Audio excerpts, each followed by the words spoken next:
வாழ்க வளமுடன். எல்லாம் வல்ல இயற்கை ஆதிசக்தியாகவே பிறந்த மனிதர்கள் அனைவரும் மாறிவிட வாய்ப்புள்ளது என்பதே எனது ஆய்வாகும். இதற்காக யோகம், தியானம் போன்றவை செய்ய வேண்டிய அவசியம் இல்லை.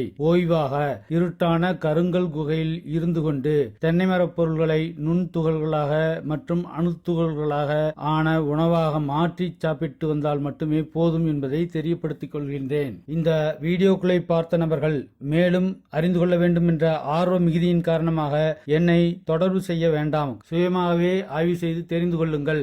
இறப்பை தவிர்த்து தன்னை மாற்றிக்கொள்ள நினைக்கும் தன்னலமற்ற மனிதர்கள் மட்டுமே இருட்டான குளிர்ச்சியான கருங்கல் குகையில் 3 அறைகள் இருக்குமாறு உருவாக்கிக் கொள்ளவும். இந்த கல்பதேக உணவு முறைகளை எவ்வளவு நாட்கள் சாப்பிட வேண்டும் என்பதை சொல்லித்தரவோ அல்லது அனுபவனவர்கள் யாரும் இல்லாத காரணத்தால் தினசரி உணவிற்காக சுமார் 200 ரூபாய் முதல் 500 ரூபாய் வரை செலவு செய்யும் வாய்ப்பை உருவாக்கி கொண்டவர்கள் மட்டும் நேரில் அணுகவும். நான் அறிந்த செய்முறை விவரங்களை இவர்களுக்கு மட்டுமே முழுவதுமாக இலவசமாக சொல்லித்தந்து வழிகாட்ட உள்ளேன் என்பதையும் இங்கு தெரிவித்துக் கொள்கின்றேன். இந்த வீடியோவில் சீன மக்கள் கருங்கல் குகைக்குள் வாழும் வீடியோ மற்றும் இயேசுவின் ரத்தத்தை ஆய்வு செய்த விவரங்கள் பற்றிய வீடியோ போன்றவற்றை இணைத்துள்ளேன். மூளையின் செயல்பாடு அதிகமாகும் போது உடல் அடையும் நிலை பற்றிய 2014 ஆண்டு வெளிவந்த லூசி படத்தின் இறுதி காட்சிகளையும் பார்க்கும் பொழுது பல்வேறு உண்மைகளை நீங்கள் புரிந்து கொள்வீர்கள் என்பதை தெரிவித்துக் கொள்கின்றேன்.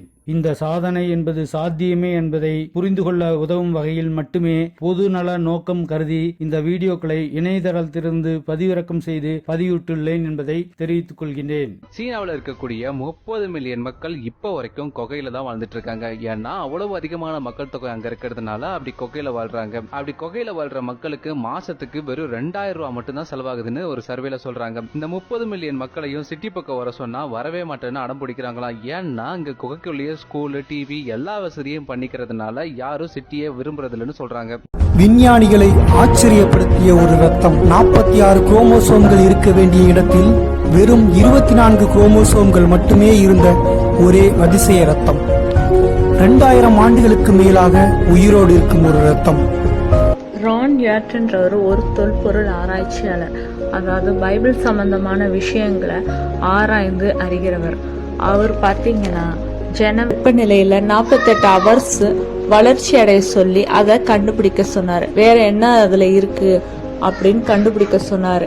அப்ப அவங்க சொன்னாங்க, WBC எல்லாம் கண்டுபிடிக்க முடியாது அப்படின்னு. ப்ளீஸ் நான் சொல்றதுக்காக செய்யுங்க அப்படின்னு அவர் சொன்னார். சரி நீங்க சொல்றீங்க அப்படின்றதுக்காக நாங்க செய்யறோம்.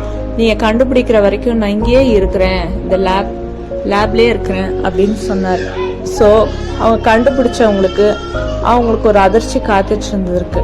என்னன்னா பொதுவா செத்து போன ரத்தம், அதாவது ட்ரை பிளட்ல குரோமோசோம்ஸ் எண்ணிக்கையை கண்டுபிடிக்க முடியாது. ஆனா இதுல பாத்தீங்கன்னா குரோமோசோம்ஸ் எண்ணிக்கை கண்டுபிடிக்கப்பட்டிருக்கு.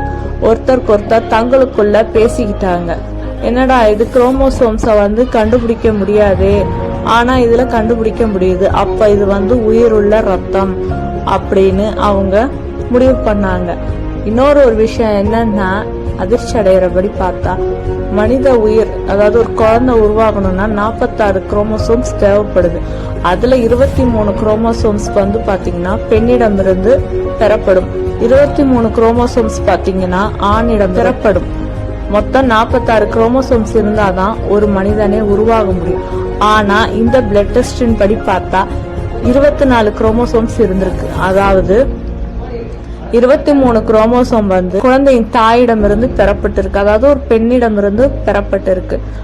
ஒரே ஒரு குரோமோசோம், அதாவது குழந்தை ஆணா பெண்ணான்னு தீர்மானிக்கிற அந்த குரோமோசோம் ஒரே ஒரு குரோமோசோம் தான் இருக்கு. அப்ப 23 + 1 ஒரே ஒரு குரோமோசோம்ல அந்த குழந்தை உருவாயிருக்கு. அந்த ஒரு குரோமோசோம் கூட பாத்தீங்கன்னா ஒரு ஆணுடைய குரோமோசோம் கிடையாது. அதாவது மனித ஆணுடைய குரோமோசோம் இல்லாத ஒரு பிளட்டா அது இருந்திருக்கு. அவங்களுக்கு ஒரே வியப்பா இருந்தது. அப்ப அவங்க ரான் ஜாப்ஸ்ட கேட்டாங்க, இது என்ன இது, இந்த கண்டுபிடிப்பின் படி மொத்தம் 24 குரோமோசோம் தான் இருக்கு, 23 குரோமோசோம் பெண்ணிடம் இருக்கு.